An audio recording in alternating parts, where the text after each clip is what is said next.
wa ala alihi wa sahbihi wa mawalah. Rabbi shrah li sadri wa yassir li amri wahlul 'uqdatam min lisani yafqahu qawli. Rekan-rekan sekalian, alhamdulillah, puji syukur kita aturkan kehadirat Allah atas limpahan nikmat yang kita terima, nikmat iman Islam tadi sudah disampaikan, yang mana harus dijaga dengan takwa, dan takwa itu di atas ilmu, dan ilmu itu didapatkan di majelis ilmu.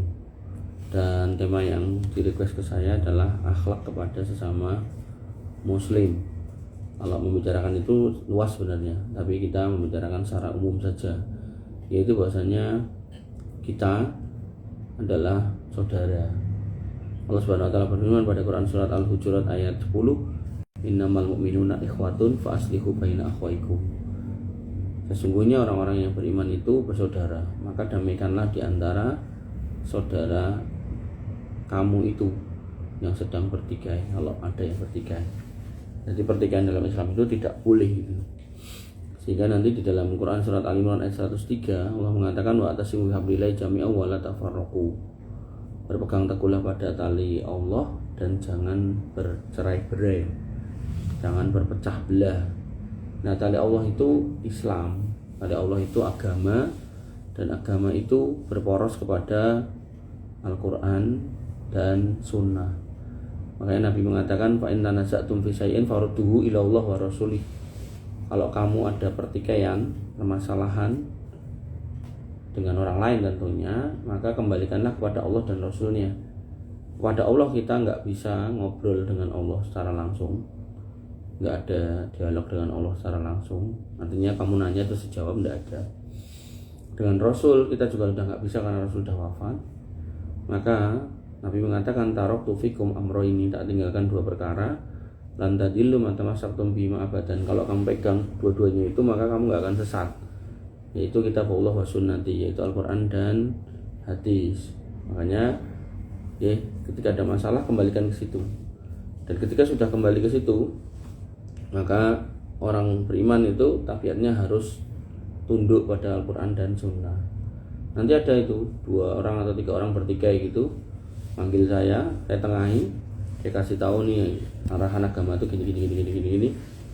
Nah, salah satunya nggak mau, ya nggak akan pernah terjadi perdamaian, tetap ramai. Tapi kalau mereka sepakat untuk kembali kepada Al-Quran dan Sunnah, dan terus didatangkan orang yang bisa menjelaskan itu, ya nggak harus saya, siapa aja bisa. Nah, maka penjelasannya ketika sudah datang ya tinggal diterima. Ketika sudah diterima maka ya insya Allah perdamaian di depan mata, itu namanya mediasi. Makanya kenapa pertikaian itu banyak kita dapati, karena satu orang nggak mau kembali kepada Al-Quran sama nggak mau kembali kepada hadis. Yang kedua, kadang sudah nyata-nyata mau, tapi begitu keputusannya dirasa tidak menguntungkan dia nggak mau. Makanya yang kayak gitu-gitu tuh jelek ya. Nanti ada orang minta suruh ngitung warisan, begitu udah dihitung itu sidik kesemoh. Nah, akhirnya yang terjadi malah kecelakaan. Qanifidina azani Allah wa iyyakum. Dan seorang muslim harus menyambut saudaranya dengan penuh cinta dan ketulusan. Allah Subhanahu wa taala berfirman pada Quran surat Al-Hasyr ayat 9, walladzina tabawwa'u ad-dara wal imana min qablihim yuhibbuna man hajara ilaihim wa la yajiduna fi sudurihim hajatan mimma utu wa yu'thiruna 'ala anfusihim walau kana bihim khassasah may yukhafsuha nafsi fa ulaika humul muflihun. Ayat ini bercerita tentang kaum Muhajirin dan Ansor. Orang Muhajirin berangkat dari Mekah nggak bawa apa-apa, orang Ansor menunggu mereka di Madinah dengan memiliki apa-apa. Dan begitu mereka sampai di Madinah, orang Ansor menawari orang Muhajirin, istri saya 2, pilihan 1, tak ceraikan, nikahi.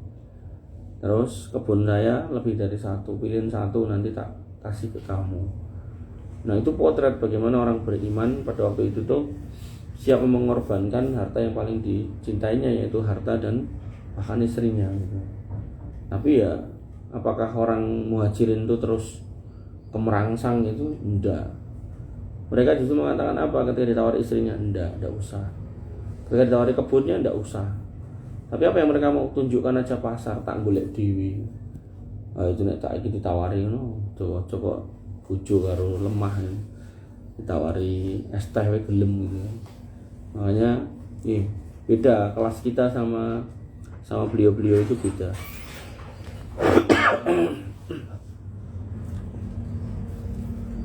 Lagi Pak.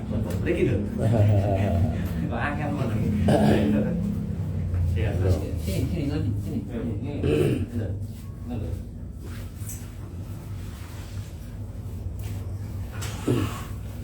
Nah, maka setelah kita dipersaudarakan oleh Allah dengan keimanan, maka seorang muslim tidak boleh menyakiti muslim yang lain. Tidak boleh melukai, tidak boleh menghina, mencela. Allah, Nabi SAW bersabda, Allah Subhanahu wa taala berfirman, berarti ini hadis qudsi, ya ibadi inni haramtu dzulma ala nafsi wa ja'altuhu bainakum muharraman fala tadzalamu. Wahai hambaku, aku haramkan kedzaliman atas diriku dan aku jadikan itu haram untuk kalian di antara kalian. Fala tadzalamu, dan jangan saling menyakiti. Jadi kita tidak boleh saling menyakiti. Makanya nanti kata Islam atau Muslim itu berpangkal pada dua hal. Al-muslimu man salimal muslim min yadihi wa lisanihi. Orang yang disebut Islam itu adalah kalau dia bisa membuat orang lain itu selamat dari mulut dan tangannya. Jadi mulutnya nggak pernah melarani hati, tangannya juga nggak pernah memukuli orang. Makanya orang-orang yang seperti itu pernah ditanyakan Nabi SAW, ya Rasulnya ada seorang wanita nih, ahli sholat malam, nanti sholat wajibnya dilakukan, ahli sodakoh, nanti zakatnya dibayar, tapi mulutnya tidak pernah berhenti dari mencaci maki orang. Bagaimana keadaan dia? Kata Nabi, dia finar, dia masuk neraka. Kemudian pada kesempatan yang lain Nabi ditanya lagi, ada seorang wanita juga yang kemudian dia nggak sholat kecuali sholat wajib, dia nggak puasa kecuali puasa wajib. Bagaimana keadaan dia? Kata Nabi, dia fil jannah, dia masuk surga. Ini menjadi indikasi kalau kebaikan, kesolihan kita kepada Allah itu juga harus dibarengi kesolihan kita kepada manusia. Tidak boleh, nggak ada rumusannya orang Islam anggar sholat itu sampai terus dia boleh menyakiti orang lain, mencurangi timbangan, tidak boleh. Makanya Nabi nanti Allah Subhanahu wa taala melarang kita secara khusus untuk mengambil barang orang lain. Allah berfirman pada Quran surat Al-Baqarah 188, wala ta'kulu amwalakum bainakum bil batil.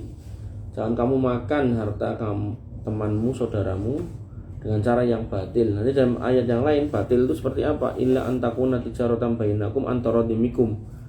Jadi kalau pengen nggak disebut batil, ya lakukan jual beli dan saling ridho. Berarti selain itu disebut batil. Apa itu? Horor.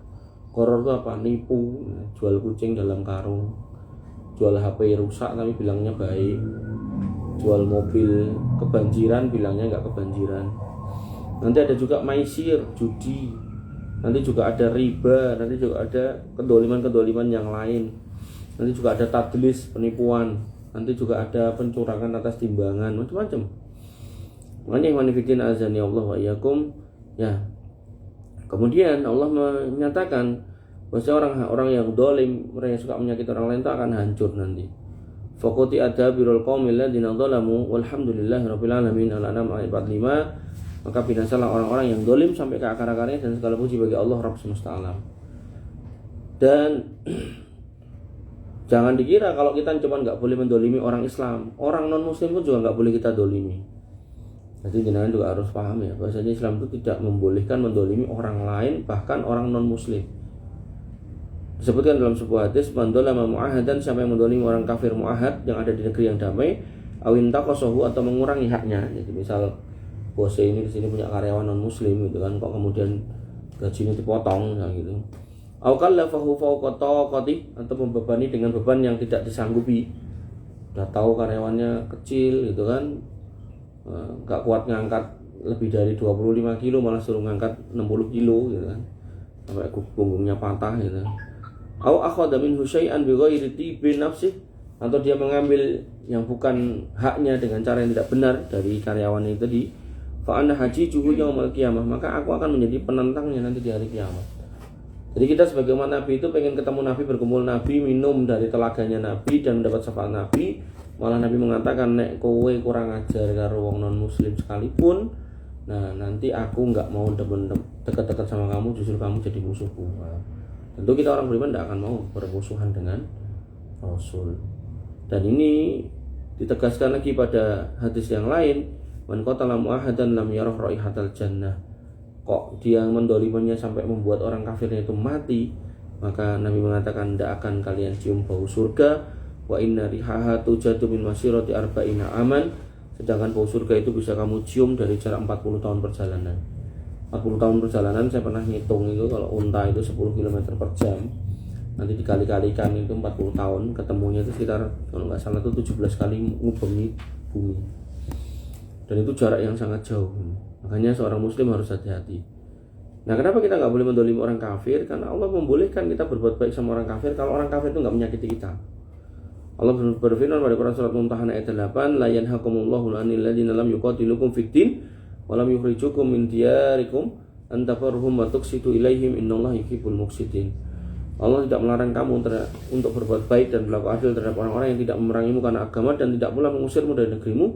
Sesungguhnya Allah mencintai orang-orang yang berlaku adil.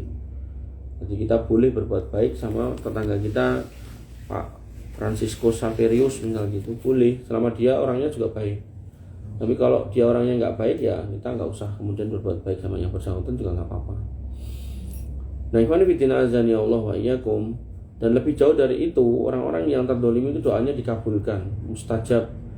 Nabi SAW berfirman, Nabi SAW bersabda, wattaqu ta'watal madlum, hati-hatilah dan atas doanya orang-orang yang terdolimi, fa innahu laisa bainaha wa bainallah hijab.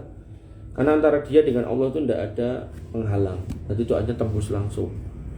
Dan bahkan doanya orang kafir, ini bukan karena kekafirannya, tapi karena dia didoliminya gitu. Itu pun juga Allah akan perkenankan kalau dia berdoa karena didolimi. Jadi hati-hati. Makanya kalau ada pemimpin muslim di negeri ini kok mendolimi wong kafir, apalagi mendolimi wong Islam gitu, itu doanya tembus semuanya gitu. Dan ya tinggal nunggu waktu aja kehancurannya bersangkutan. Nabi SAW bersabda, ittaqu ta'watal madlum wa in kana kafiron. Hati-hati dari doa orang terdolim walaupun dia orang kafir. Fa innahu laisa dunaha hijab, karena tidak ada hijab penghalang antara doa dia dengan Allah Subhanahu wa taala. Nah, nanti Ibnu Taimiyah mengatakan wallahu yansurud daulah al-adilah walau kanat kafirah. Allah akan menolong negeri yang kafir sekalipun jika mereka berbuat adil.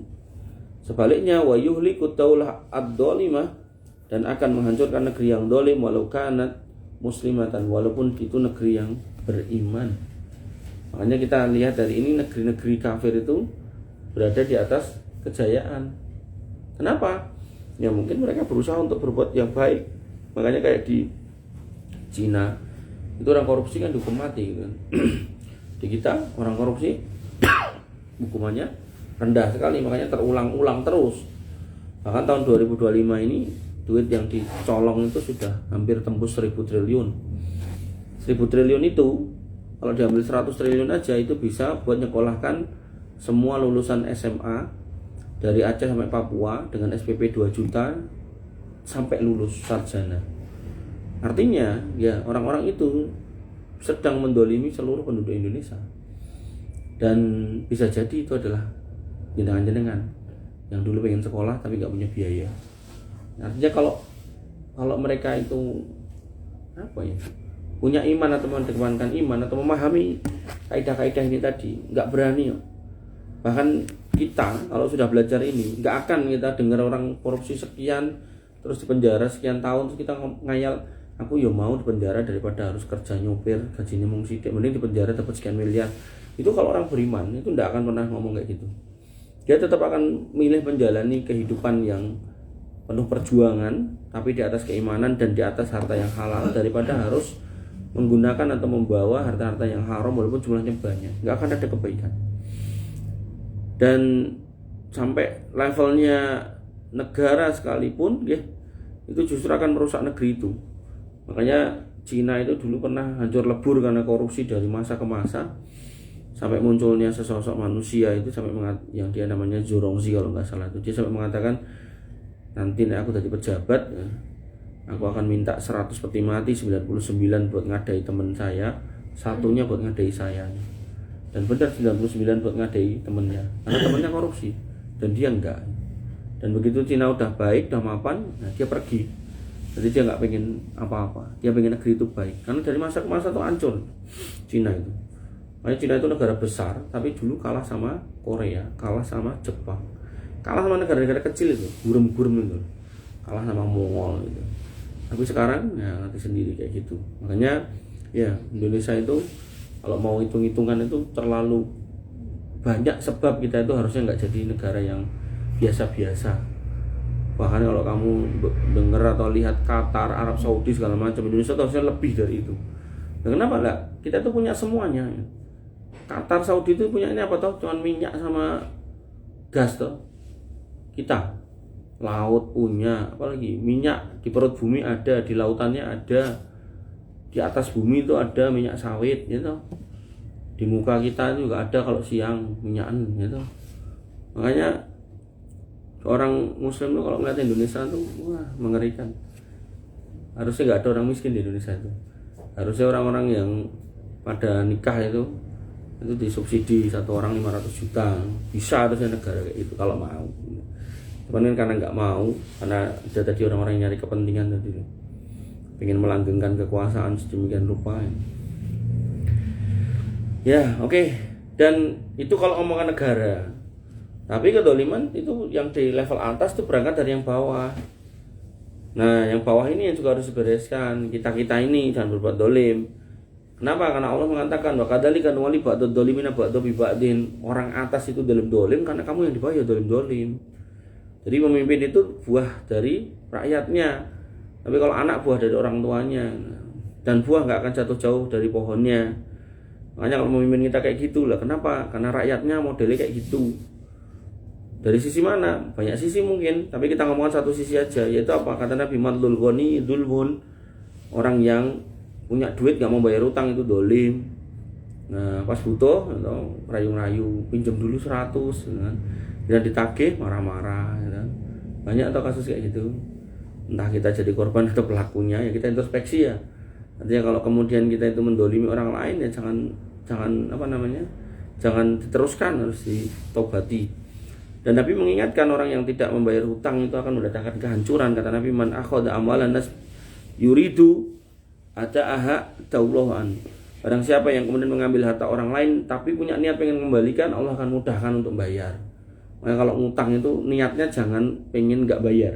Niatnya pengen bayar, saya ngutang karena kepepet. Wa man akhadha yuridu itlafaha atlafahullah. Siapa yang nyari pinjaman niatnya pengen lari dari pinjaman enggak mau bayar, maka Allah akan hancurkan orang itu. Dan nanti kalaupun orang itu akhirnya mati, ya hancurnya malah di akhirat. Kata Nabi SAW, nafsul mu'min mu'allaqatun bidaini hatta yuqda'an. Jiwa roh seorang muslim itu akan tergantung pada utangnya sampai utangnya dilunasi. Jadi nggak akan bisa masuk surga kalau utangnya masih ada. Dan bahkan kata Nabi, yukfaru li syait kulla syai'in kulla dzambin illa dain. Bahkan orang yang mati syahid itu sajane harus masuk surga tanpa hisab, tanpa adab, tanpa ditanya macam-macam, tapi karena punya utang nggak jadi masuk surga. Nanti dalam hadis yang lebih keras lagi Nabi mengatakan, subhanallah man nazzala minat tasdid, maha suci Allah, barusan turun ini peringatan yang sangat keras. Apa itu ya Rasul? Kata Nabi, barusan Jibril mengatakan bahwasanya orang yang punya utang terus mati syahid, terus hidupkan lagi, mati syahid, hidupkan lagi, mati syahid lagi, yang ketiga dia nggak akan bisa masuk surga karena masih punya utang. Makanya ini bentuk kedoliman yang harus kita jauhi.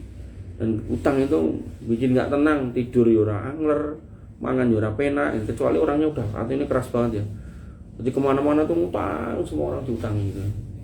Dan semua orang dijanjikan dengan janji-janji manis, tapi semuanya zong semuanya.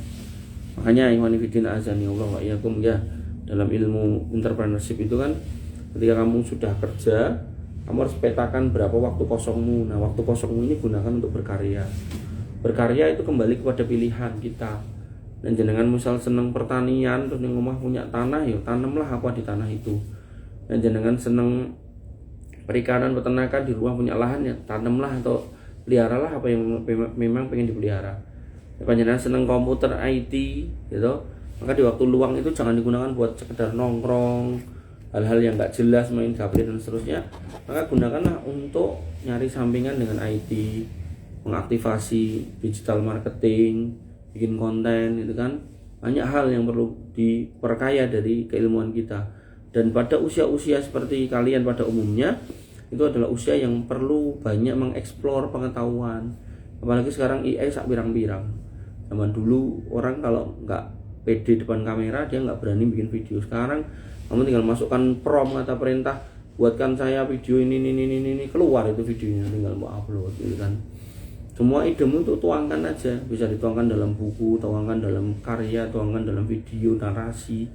Nah yang seperti itu ya, sambil berjalan nanti kamu sambil kerja untuk mencukupi kebutuhan sehari-hari. Nah ada waktu luang untuk gunakan untuk yang positif gitu. Jadi saya dulu tuh pagi kerja, malam itu saya bikin website gitu, terus nanti saya masukin tuh barang-barang dagangan saya, ambil iseng aja gitu. Nah begitu pas ngantor tiba-tiba notif ting, ada orderan 1, alhamdulillah ya. Ada orderan 2, alhamdulillah, 3, alhamdulillah. Jadi sampai sekarang ya masih kerja, ya masih jalan gitu, cuman perjalanan yang itu sudah didelegasikan ke orang lain gitu. Jadi cerita-cerita itu bukan sekedar cerita yang ngayal gitu, memang saya ngalami dan saya menjalankan. Makanya ya ketika kamu kerja, jangan sampai kemudian kamu kebutuhan hidupmu banyak terus kamu hanya mencukupkan dari apa yang kamu dapatkan, akhirnya kurang, akhirnya ngutang sana sini, akhirnya mendolimi orang lain gitu. Barangkali ini yang bisa saya sampaikan. Udah banyak. Kalau ada pertanyaan dipersilakan. Untuk tenanan itu monggo, mau tanya di luar tema nggak apa-apa. Makan, minum, air, jam-jam. Kita tuh misalkan punya apa tuh? Pakaian yang dia ada tulisannya kayak misalkan Inama al-usri yusra gitu, ya. Bismillah gitu. Sebenarnya itu kan banyak pendapat ya, itu boleh nggak tuh kalau dibawa ke kamar mandi, terus bawa ke toilet? Oke, pertanyaan bagus ya. Nabi itu punya cincin. Nabi itu nggak bisa baca, nggak bisa nulis. Tapi Nabi orangnya pintar. Nah, kenapa Nabi nggak bisa baca, nggak bisa nulis? Karena dari kecil nggak diajarin baca nulis. Dan iklimnya pada waktu itu memang bukan iklim sekolah, iklim perang, iklim gelut lah gitu. Dan Nabi termasuk yang nggak bisa baca, nggak bisa nulis gitu. Nah, ketika Nabi jadi Rasul, nah surat-surat kenegaraan itu Nabi nggak bisa tanda tangan, di stempel. Nah, yang punya cincin stempelnya tulisannya Muhammad Rasulullah. Nah itu kalau Nabi itu mau buang air besar, buang air kecil, nah, itu dicopot. Nah, sehingga saya secara pribadi itu cenderung mengambil pendapat ulama yang sebaiknya baju itu tidak usah ditulisi tulisan-tulisan yang berbau kalimatullah atau ayat Quran.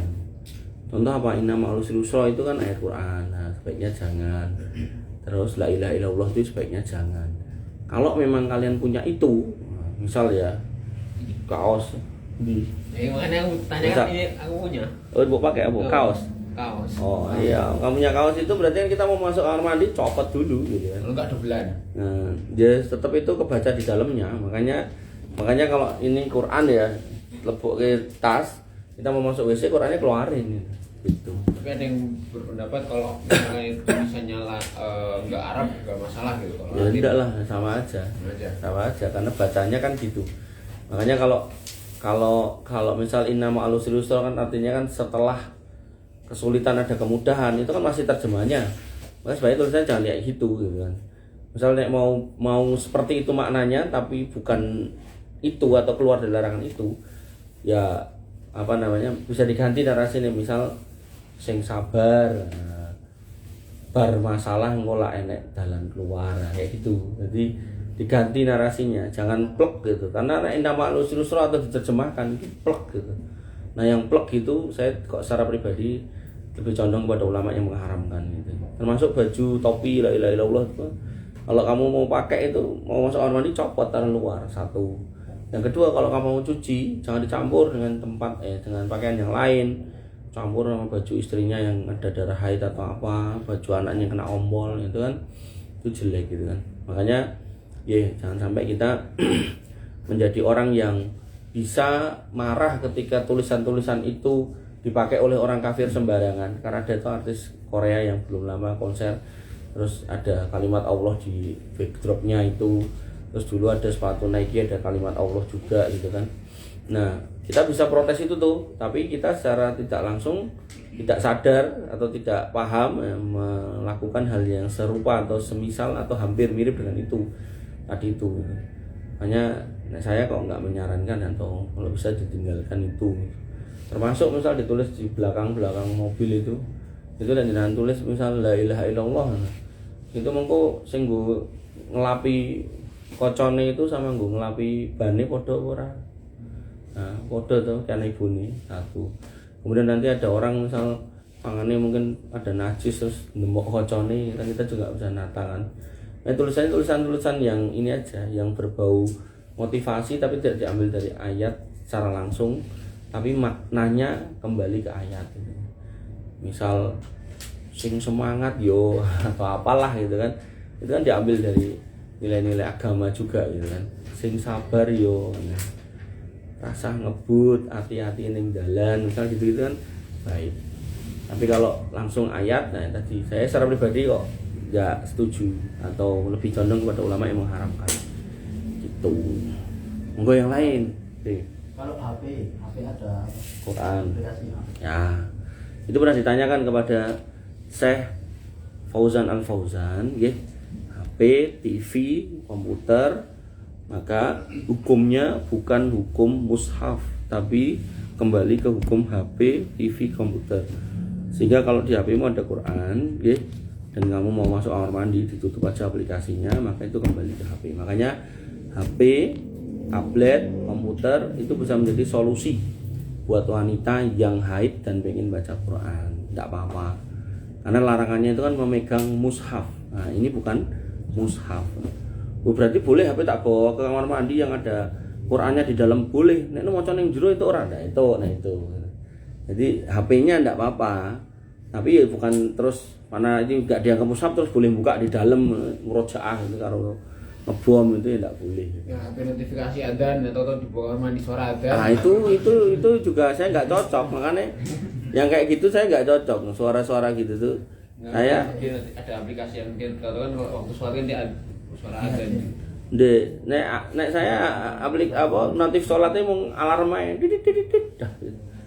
Karena ada loh orang lagi sholat ya entah sing masjid itu kecepatan ning adzan atau alarm dia sing urung di update apa gimana ya. Dia itu baru sholat sunnah gitu. Aku adzan lho. Allahu Akbar. Mandeknya kapan? Barang sudah selesai baru dimatiin. Kan ganggu jadinya. Makanya saya kok secara pribadi kurang sepakat kalau notif WA, notif apa itu adzan itu kok kurang cocok karena nanti akan berbunyi di tempat-tempat yang dilarang untuk mengucapkan kalimat-kalimat itu. Termasuk kamu baca itu loh Mas, apa namanya? Doa masuk kamar mandi itu. Apa doanya? Allahumma ini mlebune ya. Allahumma ini a'udzubika minal khubuthi wal khaba'is. Itu bacanya di mana kamu? Sebelum itu enggak boleh baca di dalam.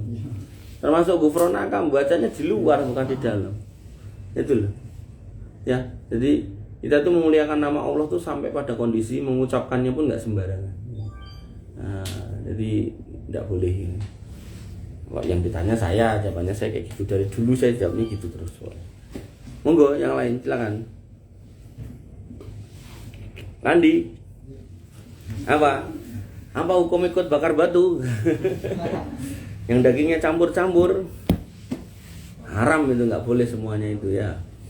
Karena itu kan saya pernah lihat tuh daging babi atasnya kasih sayur, atasnya kasih ayam, kasih babi lagi. Wah.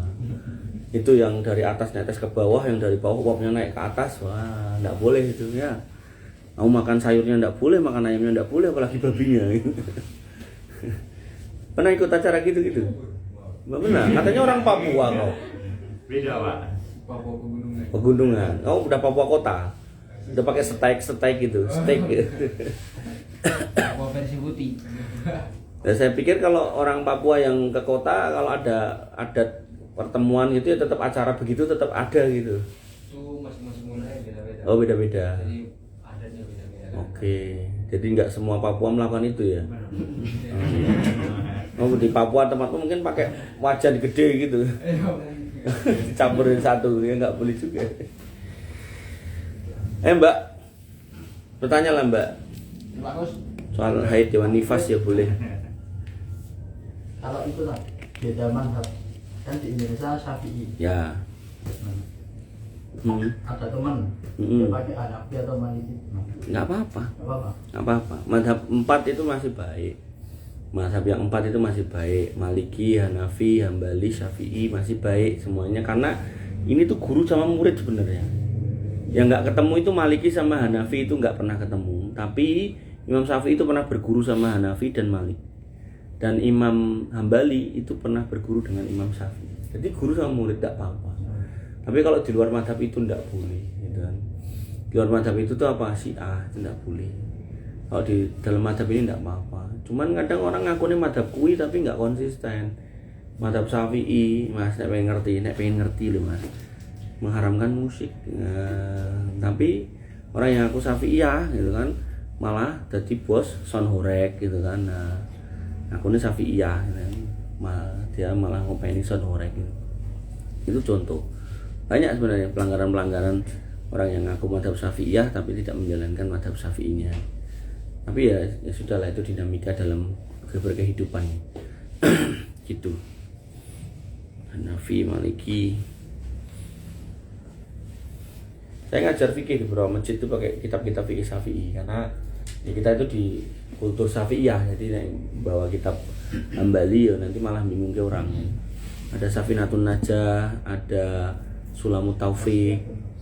Nah, Tasghanatun Nafas kan tema ya, judul kitabnya itu loh. Itu Syafi'iyah. Terus ada Matan Abu Suja, itu Syafi'iyah juga. Yang lain Arba'in Nawawi itu Syafi'iyah, Riyadhus Shalihin Syafi'iyah. Mbak pojok mburi ngantuk. Gak ada. Wah, udah poso ta masih? Enggak nih gitu. Oh. Ya ra dibukai utuh. Pun mau di lokasi. Wah. Oke, karena nggak ada, kita tutup dengan doa. Itu Pak Bos. Siap. Kita tutup dengan doa. Semoga pertemuan kita di sore hari ini membekaskan kebaikan buat kita semua. Tapi sebelum kita berdoa, kesimpulannya kita semua bersaudara. Dengan bersaudara dengan saya bersaudara dengan jenengan. Kita nggak boleh saling menyakiti, nggak boleh saling menghina, nggak boleh saling melukai. Nah ini yang nggak ketemu rahim aja kita diperintahkan untuk seperti itu, apalagi yang mana kita itu bersaudara rahim. Kamu dengan kakakmu, dengan adikmu, kamu dengan ibumu, bapakmu, maka itu lebih harus dijaga lagi. Soal mereka ada salah, mereka ada keliru, yang namanya manusia. Makanya Nabi itu mengatakan bahwasanya alladzina yukhalitun nas wa yasbiru ala adahum khairum minal ladzina la yukhalitun nas wa la yasbiru ala adahum. Kalau masih mau bergaul dengan manusia dan mau bersabar dengan kelakuan mereka, maka itu masih lebih baik daripada nggak mau gaul dan nggak mau sabar. Nantinya kalau kamu pengen nyari kehidupan yang nggak ada masalah dengan orang itu, selama kamu hidup di dunia nggak ada gitu. Ya, dan Nabi sudah mengkonfirmasi itu. Kamu jadi orang yang serawung, yang gaul dengan orang, tapi orangnya yang kamu ajak gaul itu kadang salah ngomong, kadang salah bersikap, dan kamu sabar, itu lebih baik daripada kamu ngumpet nggak mau ketemu orang dalam rangka gak pengen terluka hatinya. Nah, yang terjadi apa? Masuk kamar diam-diam, kalau nggak bermaksiat dia malah ditipu seton. Akhirnya sebagian orang stres sendirian, bunuh diri di kamar. Yang diplomat muda itu walaupun belum diputuskan sama polisi ya, tapi kan kemungkinan cuma dua, dia dibunuh atau bunuh diri. Tapi nek dibunuh, belum baca berita tau, nggak tahu. Kalau dibunuh, kok nggak ada sidik jari orang, terus jadi kunci dari dalam gitu kan. Padahal seorang diplomat muda, pinter, cerdas, terus dia dipakai di beberapa negara Indonesia. Makanya mengunci diri di kamar itu bukan solusi ya. Jadi kalau ada masalah, masjid, doa, zikir, wirid, cari teman ngobrol. Dan teman ngobrol ini teman yang sesuai dengan maksud kita. Oh teman saya nih ahli melihara ayam, ngobrol lah dengan dia soal ayam, jangan ngobrol soal agama itu. Enggak, agamamu hanya dijawab dengan urusan ayam gitu kan. Tapi kalau dia ahli pertanian ya jangan ditanya soal ayam, nah, tanyalah soal pertanian. Makanya Allah mengingatkan fasalu ala dzikri kuntum la ta'lamun. Bertanyalah kalau kamu tidak tahu kepada ahlinya. Makanya di forum ini selain kajian saya selalu buka pertanyaan, harapannya kalian yang sebulan yang lalu mungkin punya unek-unek bisa dikeluarkan sehingga itu unek-unek itu bisa terselesaikan. Karena kalau unek-unek itu nggak diselesaikan nanti akhirnya jadi unek-unek. Nah itu apa enak unek-unek itu. Nah, nanti nggak tahu paham nggak unek-unek itu apa ya. Manuk tahu.